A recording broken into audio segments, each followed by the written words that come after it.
बिस्मिल्लाहिर्रहमानिर्रहीम। अस्सलाम वालेकुम। DNL स्टूडियो से मैं हूं मोहसिन हुसैन। सबसे पहले नजर डालते हैं अहम खबरों पर।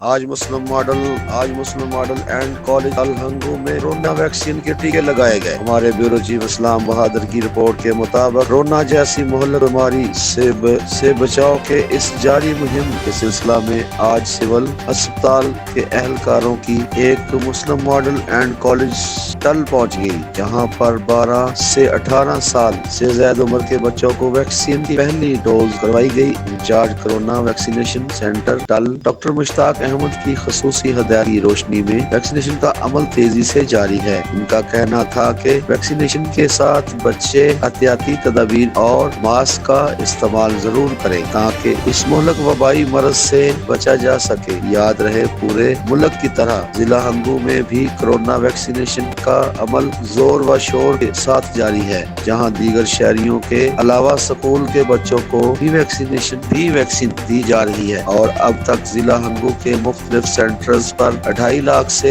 जायद शहरियों की वैक्सीनेशन की जा चुकी है, जिनमें हजारों की तादाद में स्टूडेंट्स भी शामिल हैं। रिपोर्ट इस्लाम बहादुर, DNN न्यूज, टल हंगू।